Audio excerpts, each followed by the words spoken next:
I didn't work with him very often, mostly party scenes and weddings and, birthday parties and stuff. So I didn't get to have a lot of storyline or direct contact with him. But personally, we walked these halls for all those 27 years. And I remember, it's been over 20 years ago now. My daughter was little. She was probably around 2 years old. And I brought her to work. I rarely did that. And I brought a friend of mine to be able to watch her in my dressing room while I was out on stage working. And we're walking down the big hall with all of our junk, and Kristoff comes running over, "Who's this?"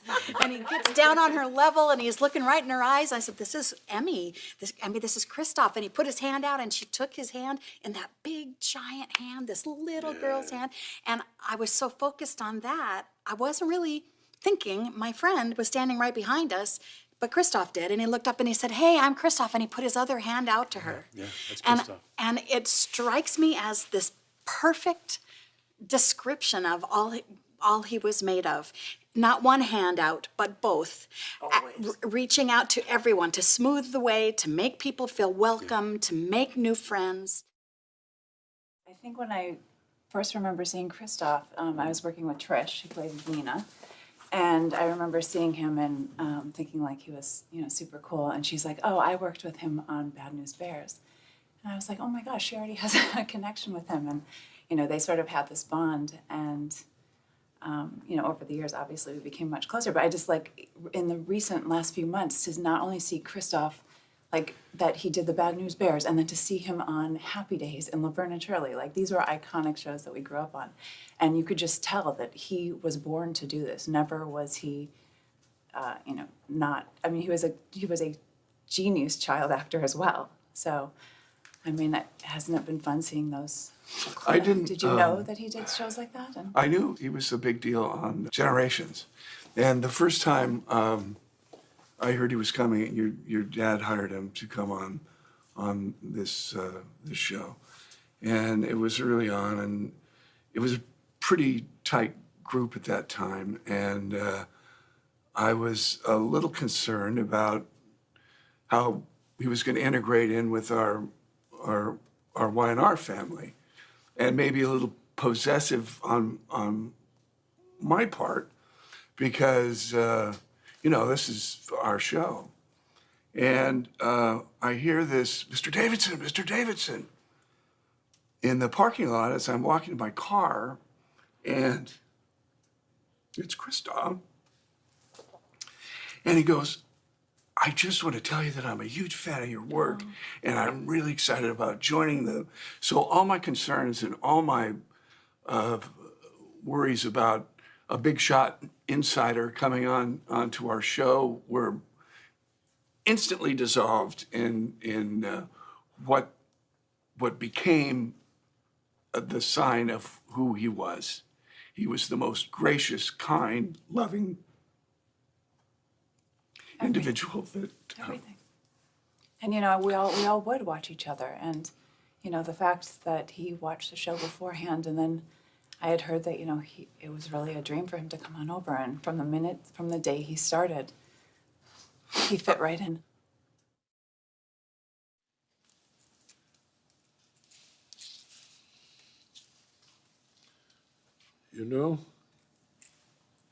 This was the serious. Yeah, Victor that's and about Kristoff. as serious as I ever saw the That's two of you. right. That's right. But now,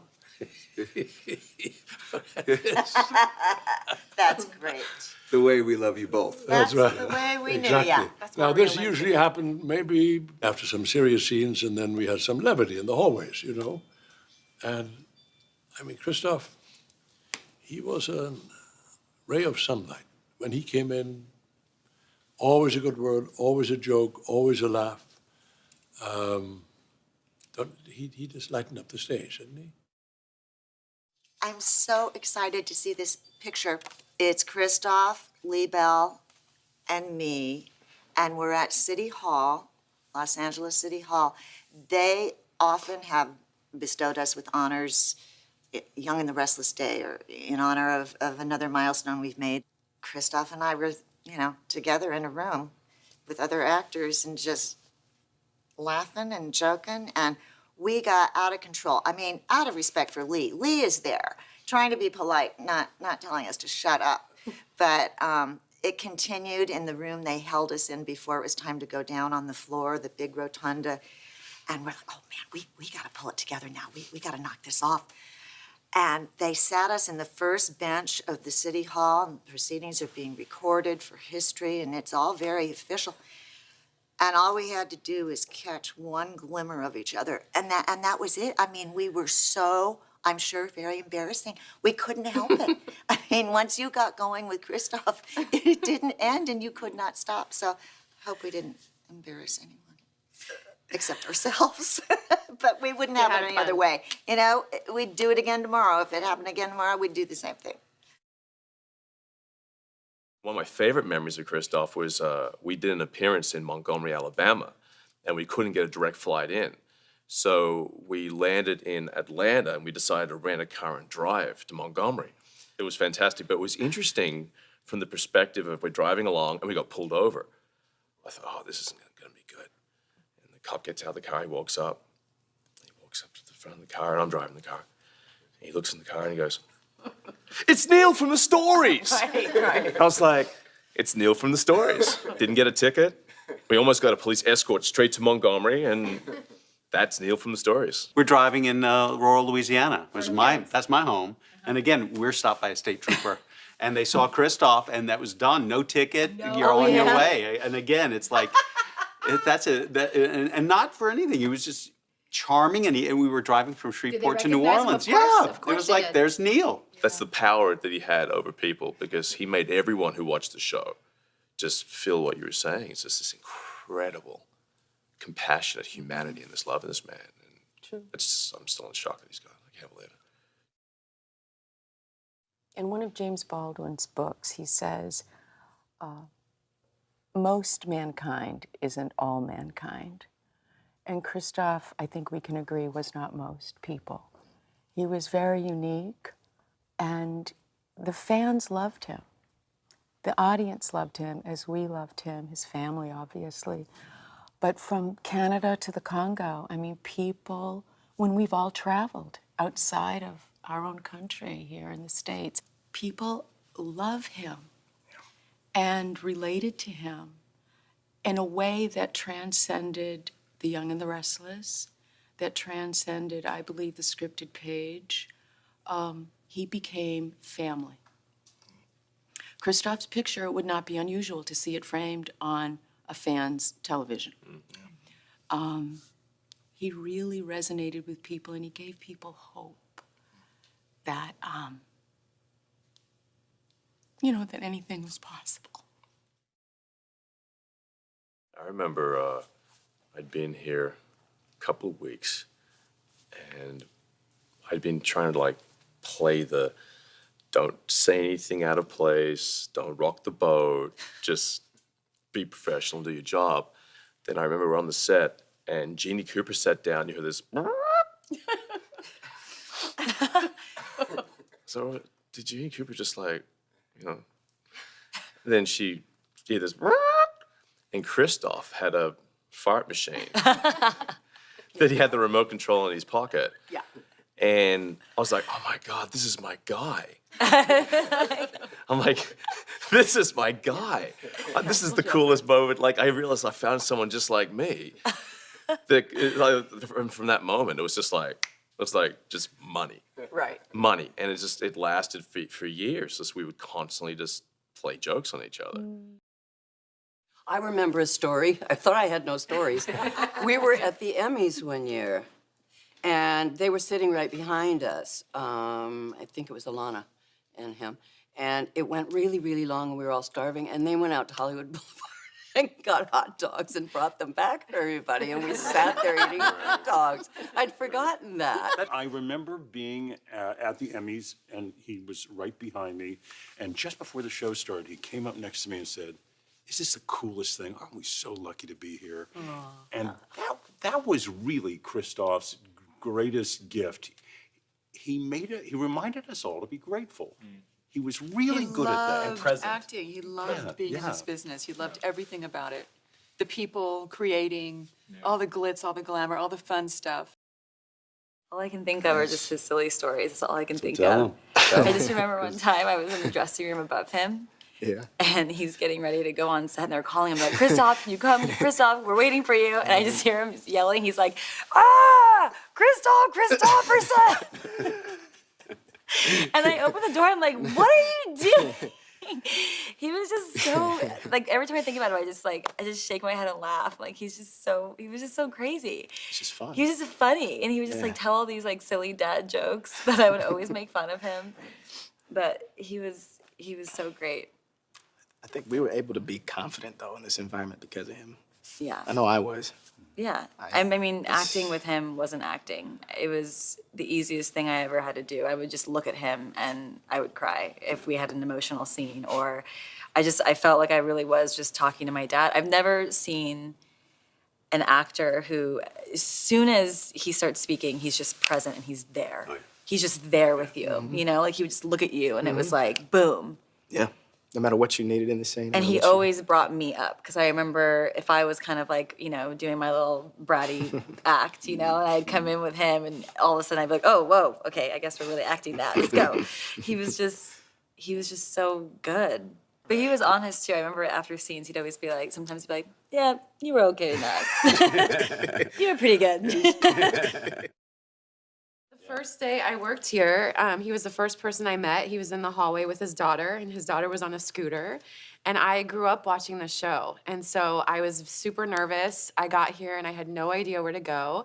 And I was like, oh my gosh, like, what do I do? I was roaming the halls, and he, of course, was the first person I saw, and he was like, hi, are you new here? And he was just so loving, and I was like, yes. And he walked over to me, and he gave me a hug, and he showed me where to go, and he introduced me to his daughter. And it was like I had known him forever, and I had just met him, and I felt like I had known him forever because I watched Neil Winters. My mom would fold laundry, and I would sit there and watch Young and the Restless with her every day. And so I was like so nervous to meet him, but when I met him, it was like I had known him forever, and he just I feel like everyone keeps talking about it, the hug and the love and just pure joy and just how welcoming he was. I will never forget it because he was the very first person that welcomed me to the show. We would do different appearances and things together. And one day I said to him, you know, you really got to come on our show. You've got to come on Young and the Restless. And he goes, really? I go, oh my gosh, you're so amazing. You really need to be on our show. And he goes, oh, well, then a few months later, there he was. Of course, I had nothing to do with that. I like to take credit for it. Yeah. Well, maybe you put that into the universe. Yeah, maybe. But but like you're saying, he just this incredible giving man. It's like when I was so honored when they had the 35th anniversary for me here that we celebrated. He was not working that day, and yet he came in. He brought a couple friends with him because he was with them. And they told me later, they told me that free food, let's go to Kate's. They were having lunch and said, no, we gotta go over their studio, man. We gotta go to Kate's, anniversary party. So he was just always there. When Ron passed away, he was there. He came, even though that was really hard for him because of everything he was going through, and yet he was there. I think I was 18. You were when I first met him. 18. Mm-hmm. I bet he was protective of you. He was so sweet when I first started. I mean, he just wanted to make sure I was always okay and comfortable and always ready to give you a hug and ask you if everything's going okay. And I just remember Kristoff's always wanted to make people laugh and bring them joy. And I was in the dressing room above Kristoff's, and I don't think he knew that I was up there. But there's like no sound insulation? no See insulation. you hear every word. Everything. Always I could hear every word. Every word. And I was sitting in my room waiting to be called to set, and I hear him walk into the room, and he turns up his music really loud, and I hear him singing along to whatever song it was. And I just sat there smiling to myself, singing loudly, no care in the world. And then I hear him just get on the phone, and he's like, hey, man, what's up? No, I'm at the Hollywood Bowl. I was like, you're at work. And then he turns down. He's like, oh, no, I'm just kidding. I'm at work. I'm like, he's just always the life of the party. Yeah, just always wanting to make people smile and joke. And I just love that about him. No matter what was happening in his life, he just always chose to be so happy and to always want to make other people happy. And he's so selfless in that way. He just always wanted to bring a smile to other people's faces. And I just really aspire to be like him in that way. Just always thinking about others, really. My favorite memories of Kristoff were when I was younger and we did the Emmy stuff, and he used to do like the backstage all access, and he'd interview everybody. And then one time he did something with me and Bryant, who played Nate at the time, and we went to FAO Schwartz, and we did this whole like tour around FAO Schwartz, and I fell in love with this Nintendo pod racer game, and I didn't have a Nintendo because my parents couldn't afford it. And so the next morning, after the whole thing, I woke up and I opened my hotel room door, and there was like all set up was the Nintendo with like the pod racer game and like a few other things I had pointed out, and it was him. Oh my gosh, that's He so had done all of sweet. it. Yeah, no, it was Wow. really, really sweet. To be in his presence, you felt him. And we would always have this great banter, and we'd flirt and have fun together. And then we would go into this deep conversation always about love and relationships and Or what he'd was go deep important. quickly, Yeah, very. He could be raw. You know, Very raw. Definitely. I reread our texts last night. Oh, you did. He was so raw and honest and loving, whether I was checking in on him when he was really going through it, or, you know, the last few months for me. Yes. He was so loving and supportive and had it to give. Practical jokes, Oh, right? I mean, just endless. we would bet every year on the NBA Finals, and I usually won. But one year, he hadn't paid me yet, and I'm sitting in my room, and without a word, he just busted in and had a prop set up of napkins, forks, plates, set it all in front of me, and mind you, he still hasn't spoken a word. Brought out a sandwich, laid it in front of me, and in the sandwich, covered in mayonnaise and mustard, was my $100 bill. Didn't say a Are you word. serious? Walks out. That's Yeah, hilarious. ruined my. That's hilarious. It was 2006 when I first met Kristoff in person. I was working on Guiding Light for CBS, and we had a photo shoot that was in Los Angeles, and we all came out, the entire cast of Guiding Light, came out to LA for this really fancy photo shoot. And we got to meet everybody from Y&R for the whole day. And, you know, we had met each other, obviously, at the Emmys and all, but this was a press event. And I'm sitting there, new to the show. I've been in daytime for a while, but new to CBS. And here comes Kristoff, and I'd known him from on TV and seeing him and loving his work. And he came towards me and he said, well, I'm gonna ask you some questions today. I said, okay, let's sit back and talk about whatever you want. And he sat in front of me, he said, well, and I thought, well, where's he gonna start? What does he know about me? And the first thing he said was, you are just beautiful. And he said it in such a way that was so sincere that just, I remember it. It was so authentic. And that's the thing about him. He was so authentic. He was himself. He was just this authenticity of a person who, no matter what was going on with him, he was present with the other person. Yeah. And, right? And just so bright. And it was this contained light that really, it was a light that couldn't be contained because it was just all over the place. He was just always entertaining people, but he was authentic, and that struck me with him. I grew up watching him. And then my first day, I just hear Kristoff, July 15th. That was the very first thing he said to me. And I always knew that we shared the same birthday. But like, that's the type of person that he was, that he knew I was coming, that he actually, like I was floored that he knew something about me. You know, that he knew that I was born on his birthday. And I feel like that's the type of person he is. He just always makes you feel comfortable no matter who you are, no matter where you came from. And he's this, like, he's light. Like, you know, I'm the serious one and he's just like in the background. And you wouldn't think that when I remember watching you guys on screen growing up. And, you know, like, he was the serious one. You know, like, Neil was always the serious one. He was always put together. And then when I met Kristoff, it was like the total opposite. He's a great actor. He's a great actor because, like, who he was, and like, he had the same heart. as Neil. He was so kind, and his heart was the same, but the way he took in life was totally different. So when he came on the show, he came from another show, much like you did, Jason. Did he kind of reach out to you? Yeah, I remember very clearly the first time I met him. It was in the corridor there, and he just came up and gave me a hug, and said, "Man, I've been such a fan of yours for so many years. I'm just so glad you're here." And you know, sometimes you go from show to show and you feel like you have to like earn your space. You didn't have to do that with him. Not with him. No, it was just gave you a hug, and he was instant, and he had an amazing ability just to drop in with you and be so present, and just, you know, he'd just look at you and you're just like, oh man, I feel safe. You know, I feel very safe with him. And I mean, and it was like, I think I was here for like a week or two, and he had his 25th anniversary here. Right.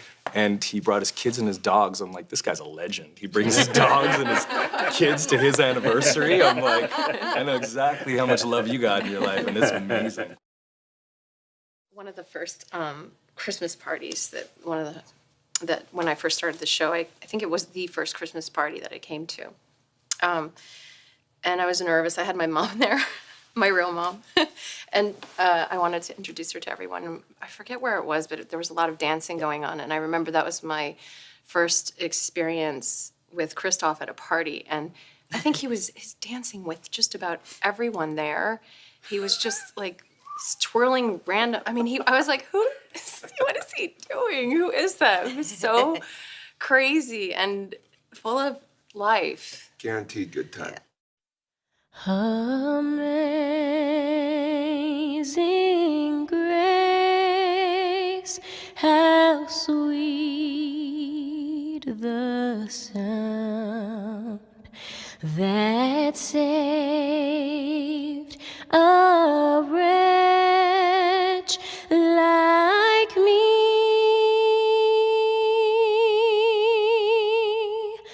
I once was lost, but now I'm found. Was blind, but now I see.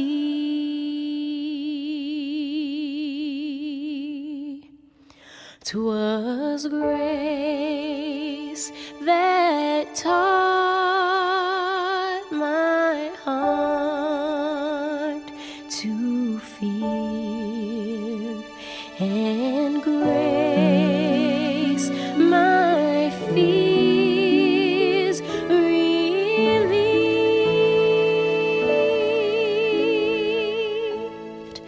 How precious did that grace appear the hour I first believed.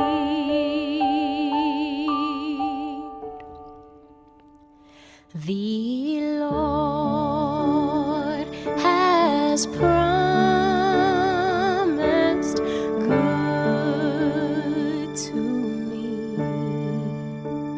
His word, my hope secures.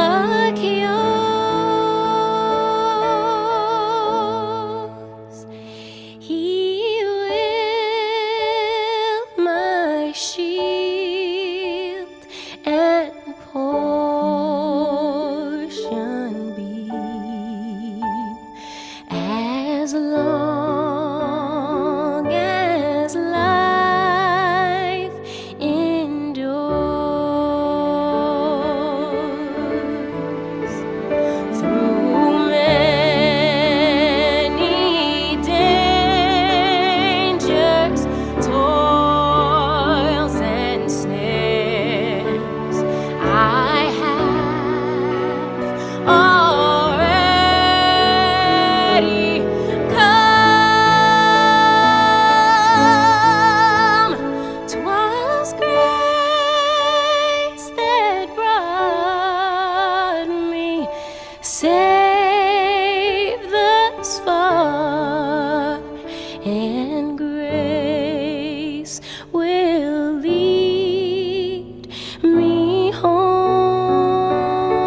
so grateful for him. He helped change my life.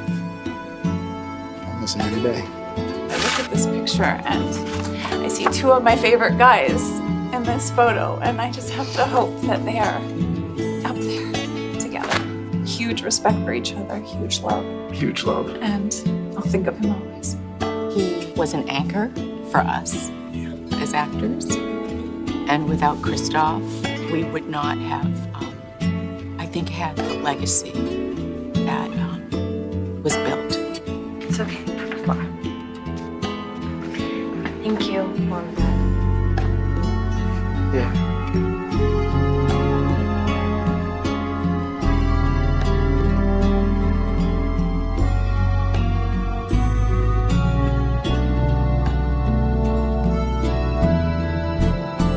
Thank you for sharing in this adventure, this mighty ship that has sailed for so long. I love you.